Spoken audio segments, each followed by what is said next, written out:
I am Joey Roberts here with Brett Prentice, Jack Abbott, and Matt Sullivan. Even with the loss, Trinity still controls its destiny for a NESCAC title. This is what all the hard work has come down to. TSN football coming at you.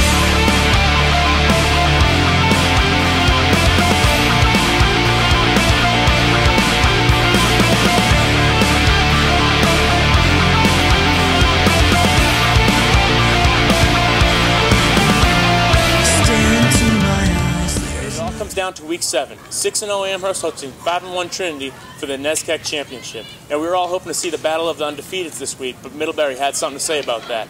Guys, what does Trinity have to do to defend their NESCAC title? My focus of the game is on the Bantam rushing attack.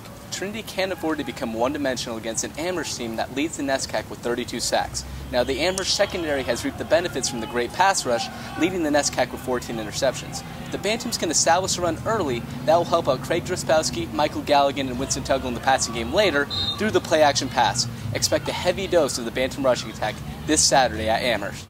My focus for this week is on the Trinity passing attack led by junior quarterback Craig Drospowski.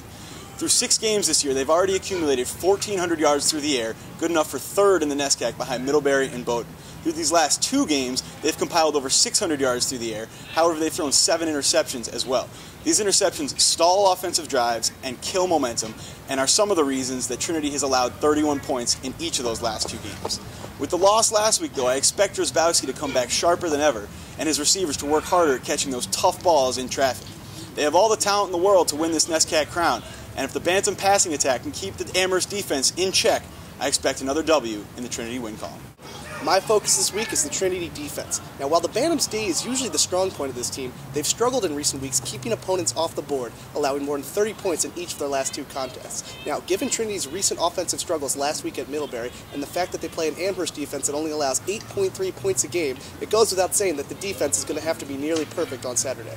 This team is going to have to come up with sacks, turnovers, and run stops throughout the entire contest so they can get off the field and let the Trinity offense dictate this game. My player to watch this week is number 42, Walter Fallis, who currently ranks 4th in the NESCAC with 11.2 tackles per game and 67 total tackles on the year. Now, in order to pull off this victory, we're going to need Fallis to step up and be a leader like he has been all year.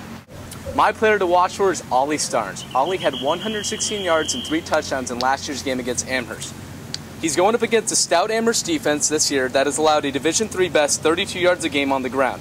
Every yard is going to be tough and at some points methodical. But if Starnes can get 30-plus carries, I think he'll be the first back to go over 100 yards against the Amherst defense. But more importantly, I believe that will equate to a Bantam's W. My player to watch for this week is junior quarterback Craig Drospowski. Craig's coming off the toughest outing of his career, throwing 4 interceptions and fumbling once in Trinity's 31-24 loss at Middlebury last week. What he needs to realize, though, is that his team has enough talent both on the field and off it to win without him throwing for 300 yards. If he does, great. But his real role as quarterback of this team is to manage the offense, not turn the ball over, and make all the simple throws they ask him to make. If he can fulfill this role, I see the Bantams winning the 2009 NESCAC crown, their 2nd in 2 years, and his 1st as starting quarterback. My player to watch for this week is wide receiver number 4, Michael Galligan. Now, once again, Galligan is the team's leading receiver this year, totaling 46 catches for 568 yards and 6 touchdowns. Now, on Saturday, Amherst is going to look to shut down the Trinity rushing attack in light of the inconsistencies the Bantams showed in their passing game last week against Middlebury. So it's going to be imperative for Galligan to step up and make some of those spectacular, game-changing plays he's so well known for in his career here at Trinity. Alright fellas, NESCAC picking. But let's be honest, this is the only game that has really importance outside of Williams and Wesleyan. Rhett, what do you think about the matchup? This is going to be a battle. I think Trinity wins 10-9.